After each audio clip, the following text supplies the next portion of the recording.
Raghuramakrishnaraju fire brand మాత్రమే కాదు, ప్రజా సంక్షేమానికి పాటుపడే నాయకుడు కూడా అని తేలిపోయింది.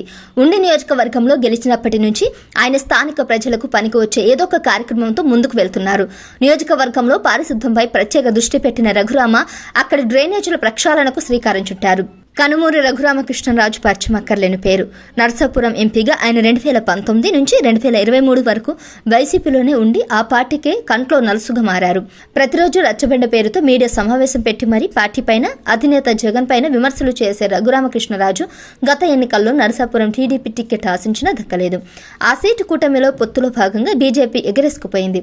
ఇక రాజును కాదనలేక, బయట ఉంచలేక టీడీపీ అధినేత చంద్రబాబు నాయుడు సిట్టింగ్ ఎమ్మెల్యేను పక్కన పెట్టి మరీ ఆయనకు ఉండే శాసనసభ టికెట్ ఇచ్చారు. కూటమి ప్రభంజనంతో ఆయన ఉండి నియోజకవర్గం ఎమ్మెల్యేగా గెలుపొందారు. కూటమి అధికారంలోకి రావడంతో తనకు మంత్రి పదవి గ్యారంటీ అనుకున్న రఘురామకృష్ణకు చివరకు నిరాశ ఎదురైంది. ఆయనకు మంత్రి పదవి దక్కలేదు. స్పీకర్ పదవైనా దక్కుతుందని భావించినా అది కూడా అయ్యన్న పాత్రుడికి దక్కింది. దీంతో రఘురామకృష్ణరాజుకు మంత్రివర్గంలో ఇక తనకు స్థానం దక్కదని తేలిపోయింది.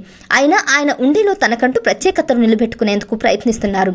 ఉండి నియోజకవర్గంలో సమస్యల పరిష్కారానికి ప్రభుత్వ నిధులపైన ఆధారపడకుండా నిధులు సమీకరించడం అప్పట్లో హాట్ టాపిక్ గా మారింది. పారిశ్రామికవేత్తలు, వ్యాపారవేత్తలతో రఘురామకు ఉన్న పరిచయాల కారణంగా నిధులు బాగానే వచ్చినట్లు చెప్తున్నారు. ఒక పక్క రాష్ట్ర ఖజానా ఒట్టిపోవడం, మరోపక్క ఇతర కారణాలతో నిధులు విడుదల చేయలేని పరిస్థితి ఉన్నప్పటికీ రఘురామ ఎక్కడా వెనుకంజ వేయలేదు. 3 నెలలుగా ఆయన ఉండి నియోజకవర్గం పరిధిలోని డ్రైనేజీలను ఆధునీకరించే పని సమర్థంగా నిర్వహించారు.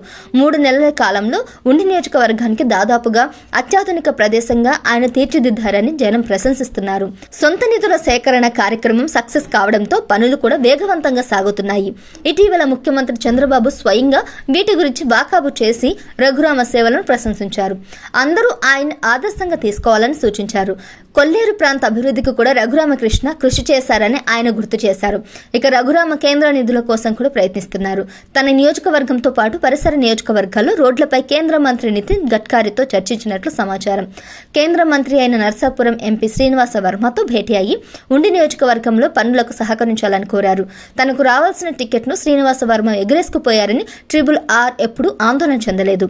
ఫైర్ బ్రాండ్ లక్షణాలను మాత్రం రఘురామకృష్ణ వదులుకోలేకపోతున్నారు. పెన్షన్ల పంపిణీ కరపత్రంపై ఎన్టీఆర్ ఫోటో ఎందుకు లేదని ఆయన నిలదీసిన తీరు టీడీపీ వర్గాల్లో ఆశ్చర్యానికి కారణమైంది. చంద్రబాబు పేరు ఉంటే చాలు కదా అని చర్చ జరిగింది. నియోజకవర్గంలో పార్టీతో సంబంధం లేకుండా రఘురామ సొంత బలంపై ఎదగాలనే ప్రయత్నం చేస్తున్నారని కొందరు అనుమానిస్తున్నారు. మరి దానికి RRR సమాధానం ఏమిటో